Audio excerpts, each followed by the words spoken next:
นี่เพิ่นเป่งเอาอยู่นี่เลยเป่งน้ำนี้มาอาบเมื่อนั้นเรารีวิวให้เบิ่งซื้อๆเนาะแต่ว่าเมื่อนี้เห็นเพิ่นมาอาบบิลลี่เห็นระยะเพิ่นมาอาบนี่อืมระยะเพิ่นอาบน้ำเนาะอันนี้ร้านบ่นี่ฮะวะยะโอ้อันนี้ร้านบ่โอ้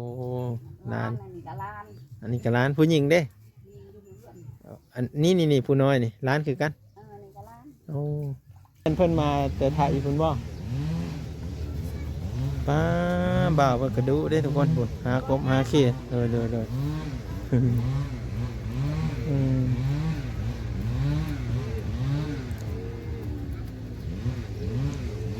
บ่าวเพิ่นนั้นหากบหาเขียดเนาะโอ้ได้ทุกคนเอ้าคลิปนี้ก็สวัสดีมาทุกคนอุ้ยพอลุงเพิ่นก็แบะพื้นมาแต่โคกแต่ดงบ่ได้นี่ก็ได้นักอยู่บ่พ่อลุงนักอยู่บ่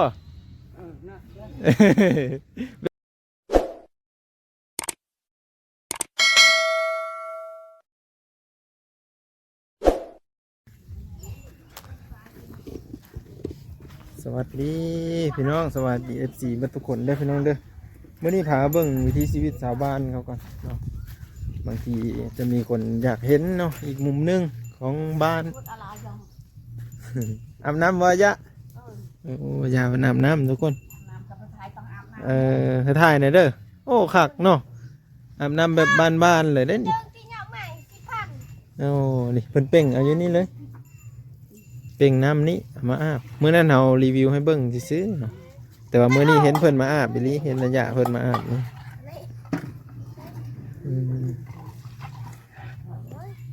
ระยะเพิ่นอาบน้ำเนาะอันนี้ร้านบ่นี่ฮะวะยะโอ้อันนี้ร้านบ่โอ้ร้านอันนี้ก็ร้านผู้หญิงเด้อันนี่ผู้น้อยนี่ร้านคือกันโอ้พากันอาบน้ำมาเป็นไม่ได้เบิ้ลผืดมาอาบคู่มือบ่นี่ฮะอาบคู่มือเงินนี่โอ้อันอยู่ในหมู่บ้านนี่ก็คือมีน้ำสร้างอันเดียวนี่บ่หลายเลยเขาก็มีใดเขามีน้ำชามีน้ำรวมสั่งรวมไปยังอาบก็ได้เนาะบ่ได้จ้างเลยจ้างบ่สิคือค่อยยังอาบได้นี่ค่อยมามาวันอื่นนี่เขาบ่เว้าดอกว่าบ้านนั่นนะจ้างเด้ออันนั้นเดือนละ10แต่ละเดือนนี่คันไผบ่จ้างก็บ่ได้อาบบ่ได้อาบบ่ได้ใช้โอ้ยราคาไผ่ได้ลูกครับแม่แล้วเนาะใส่ไผ่ปั่นเนาะใส่ไผ่ก็จ้างเลยหันบ่ได้ไผ่หันบ่ได้จ้างคือว่าหั่นอันนี้ใช้ไผ่จ้างเลยจักเครื่องให้ร้านบ่นี่เครื่องให้เขาเองนี่เครื่องร้านเลยโอ้จักปีแล้วจังฮะโอ้ยคอยนี่ได้เลย60คุณลูกเราเอาไปงงได้เคยได้ไผ่เลี้ยงร้านโอ้โหบ้าแม่ก็อยู่เฮิร์นแม่บอกมาขามเขามาอาบน้ำนำเนาะเราพื้นแหนไปเอาโค้คนที่ชอบกันมีสังเกตว่าบักร้อยหลานกับตัวอีกคนเดียวนี่ดื้อหาดื้อเด็กน้อยเนาะตามภาษาเขาเป็นงานที่เป็นดุเลยลูกไม่ใหญ่เพิ่นพาร้านมาอาบน้ำเบิ่งอ้าวมาพามาเบิ่งวิถีชีวิตไทยบ้านเพิ่นก่อนสบายดีเฮ็ดอีหยังอยู่เฮาก็ได้บ่นี่พากันเฮ็ดเพิ่นเลยเด้โอ้พากันนั่งอยู่เนาะไม่ได้เปาะมะขามขายคือเขาบ่ไม่ได้ปลาเก็ตวันนี้ไม่ได้มะขามก่อนมันสุกแล้วว่ามะขามจัน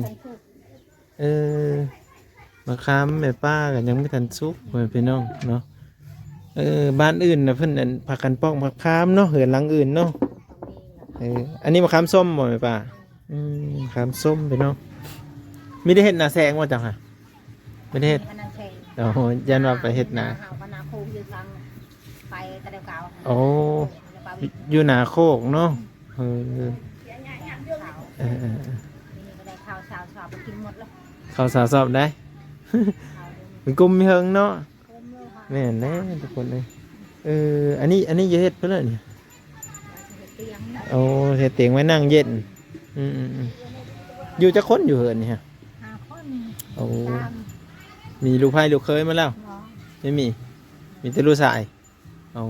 ชายสองคนผู้หญิงคนนึง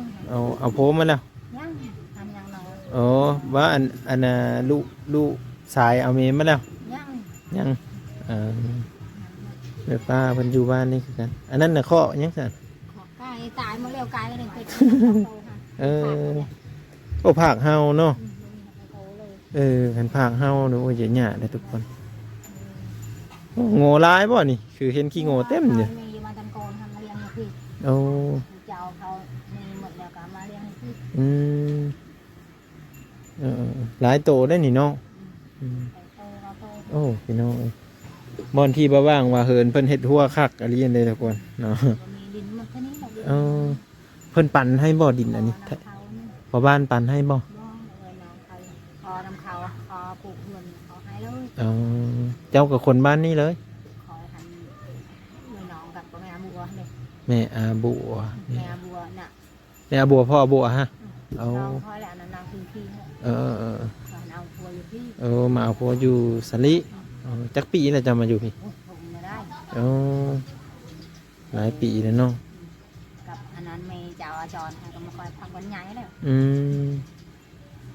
วันใหญ่เขาคงเพียนเลย ส่วนหลายหมู่บ้านนี่ก็จะอยู่ตามแบบนี้แหละทุกคนนี่หมู่บ้านติดกันเลยเนาะแบบเอ้ยน้องก็อยู่ออกมาพ่อลุงเพิ่นไปเสียซะอ๋อ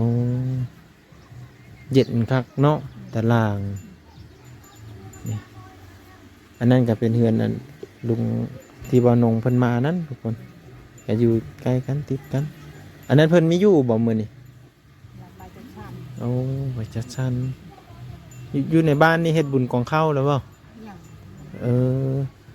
คันว่าเพิ่นเฮ็ดกับครูบาอาจารย์มาแต่แล้วพุ่นแหล้วเนาะเออย่างเลาะเบิ่งอีกก่อนพี่น้องเอ้ยย่างเลาะเบิ่งหมู่บ้านอยู่ในบ้านนี่แล้วเพิ่นก็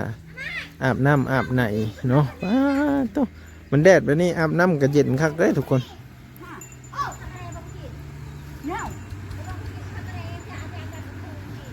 จันกระพู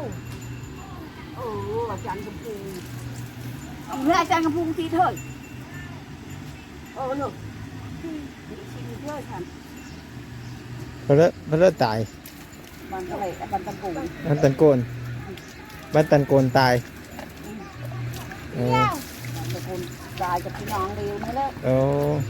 มีสะแงดบ่นั่ง เห็นห้องได้เลย โอ้เป็นสาวป .5 เลยคนนี้เด้นางนี้เด้ป .5 คือกัน โอ้เป็นสาวป .5 มัดทุกคน ไปเรียนอยู่ไสล่ะบัดนี้ไปแต่แล้วเออไปไก่อยู่ซะ จะหน่อยก็ลงไปเร็วน้ำค้างเนี่ย โอ้อันนี้เห็นอยู่นนค่ายนี่มันก็ ในบ้านนี่ก้อน โอ้คันเปิดน้ำนี่มันใดมันดังรู้บ่ น่าเชียร์โม่เลย โอ้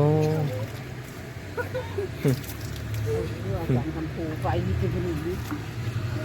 บ่สะแงดบ่ นี่ยำจะไม่ยำไม่นี่ยำช่วยๆครับติ อ้าวถ้าแม่นำฮะอำปุยเด้อเด้อ เราเองคือยูนิเต้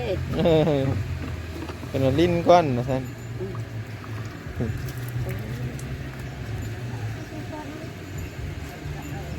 พากันอาบน้ำเปาะไปแล้วเด้ ขาใจน้ำ ไม่ใหญ่เพื่อกันย่างไปอย่าว่าย่างมาอาบน้ำนี่ บ่นอนตัวเองก็มี โอ้ ก็รอบางหน่อยจะเข้าไปที่หน้าร้าน เนี่ยไม่แม่นเขาไปขึ้นกองมะขามนะ แล้วเข้าไปถึงกฎหมายต่างๆที่นอนคือแต่ ระวังเด้อมีข้าวอยู่ได้หวานคนขึ้นกองมะขามแล้วตกกองมะขามอะไรอันนั้นน่ะจับเอามันได้เด้ออยานได้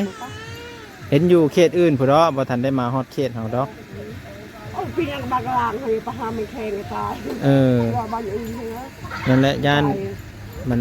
ขึ้นสูงเนาะ มันแข็งคือเอามันแข็งตกจะหัน ขึ้นสูงแหละย่านแบบนั้นแหละ อืม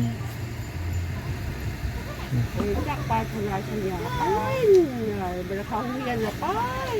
เอาเขาพักโรงเรียนว่ามื้อนี่ ผักไปเขาหมด โอ้ คนผักเชียงใหญ่ เบอร์นี้พักโรงเรียนทุกคนเลย กมมะขามนี่กระดกก็ดีได้ผมปูนกมมาสูงอยู่กระเถิงนี่รอผมสูงกมมะขามก็อยู่กระสูงบนนอมันกะนั่นแหละทุกคนเลยอันนี้ให้เบิ่งสาวบ้านเพิ่นก่อนเด้อแล้วเฮาสิขึ้นไปหาเอื้อยเพิ่นเนาะเอื้อยเพิ่นอยู่เถิงแล้วเพิ่นกำลังมาแล้วนั่นสิขึ้นไปพุ่นอยู่พุ่นก็จุ่มหนึ่งอีกเข้าไปหั่นก็บ่ได้มีเงินมีคำมาซื้อมาอิหยังก็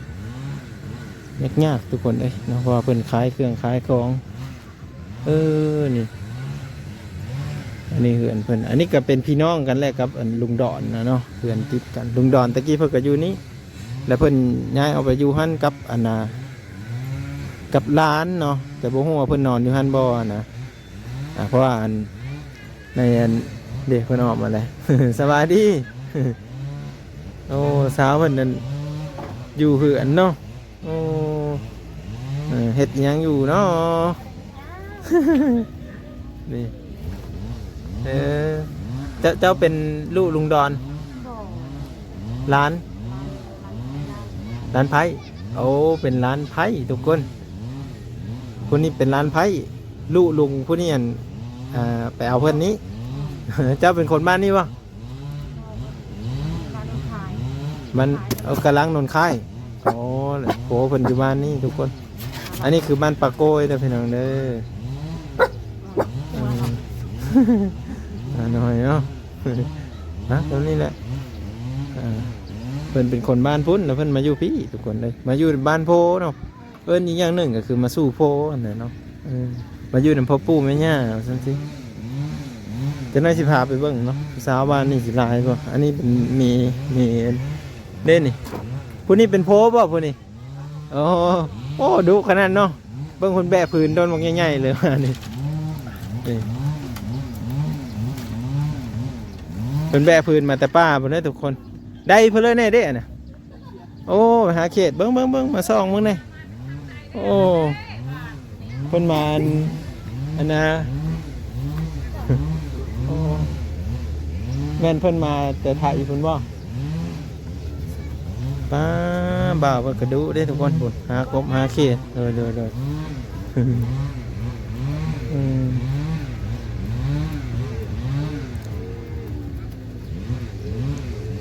บ่าวเพิ่นนั้นหากบหาเขตเนาะโอ้เด้ทุกคนเอ้าคลิปนี้ก็สวัสดีมาทุกคนพอลุงเพิ่นก็แบะพื้นมาแต่โคกแต่ดงไว้นี่ก็ได้นักอยู่บ่พอลุงนักอยู่บ่แบะมาไก่กันนักแน่เลยเนาะโอ้สาวบ้านนี่ก็คือมาแต่โคกแต่ป้าเนาะหลังจากนั้นแหละก็แบกพื้นแบกไม้มาน้ำทุกคนเพื่อจะเฮ็ดเป็นบ่อนปรุงแต่งอาหารต่างๆนะเอ้าก็สิประมาณนี้เด้อวิดีโอหน้าพอกันใหม่น้อยสิเนาะสวัสดีครับจบลงที่เฮือนลุงดอน